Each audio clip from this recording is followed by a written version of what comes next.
Yo guys, what is up? This is Koro and welcome back dito sa ating channel. So this is a follow-up video in regards with our previous video, which is token 6900. Before we start, I would like to clarify na anything I say is not a financial advice. Also, hindi ako financial advisor. Hindi rin ako affiliated dito sa project na to.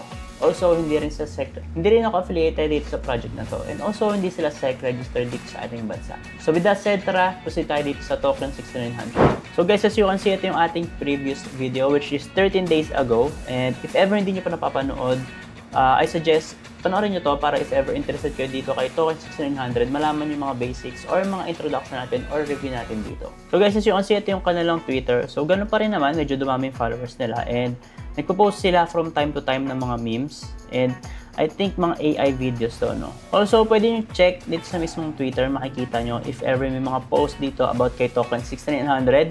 Just search token 6900 tapos lalabas na yan. And also, oo nga pala, this is launched by Best Wallet. So if ever hindi nyo alam si Best Wallet, meron na akong video about dyan. And guys, as you can see, ito yung magiging pinaka-update natin dito. So quick video lang to. So gusto kong pakita sa inyo na meron silang na-raise na $683,000. And ang kanilang max or yung kanilang cap is 830k. So medyo malapit na sila doon. Around mga less than 200k na lang is maabot na nila yung kanilang hard cap. Also, nabanggit ko sa aking previous video na this is a possible beta play. So, beta play siya nitong SPX 6900. So, as you can see, nag-all-time high si SPX 6900, no? This time, no? Meron na siyang market cap na around 1.7 billion US dollars. So, sobrang taas niyan and if ever magkakaroon tayo ng possible beta play and kung magiging magandang beta play itong si token 6900, inaasahan ko na kahit papaano yung market cap niya is magiging angat. Hindi rin naman siya abot ng sobrang taas katulad nito. Pero like I said, when it comes to beta play, siguro mga 1/3 ng market cap is sana maabot niya. And by the way guys, so nga pala, baka may makita kayong mga ibang token 6900 na nakalabas na. So scam yun and hindi pa siya talaga listed and hindi pa siya pwedeng i-trade. So if ever may makita kayong mga token 6900, huwag muna kayo mag-trade doon kasi possible na scam yun kasi nga ongoing pa lang yung pre-sale nila right now. Meaning, hindi pa sila pwedeng i-trade and yun nga, pwede tayo mag-participate dito sa kanilang pre-sale if ever interested kayo magkaroon or maging una dito kay token 6900.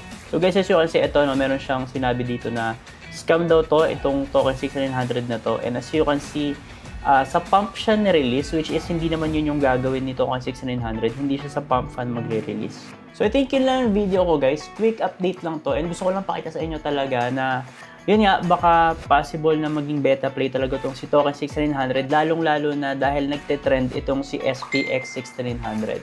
When it comes to beta play kasi, talagang kapag nag-trend yung talagang pinagbabasihan niya na meme coin is talagang magte-trend din yung mga beta play niya. For example, yung mga meme coin ngayon na trending, no, meron tayong mga Grok Companion right now sa Twitter. If ever sinerch nyo, meron tayong token ni Annie, which is, I think, kahapon nasa 70+ million US dollars yung market cap niya. And may mga beta play tayo katulad ni Valentine, ni Bad Rudy, tapos ngayon meron silang tinatawag na MakeX.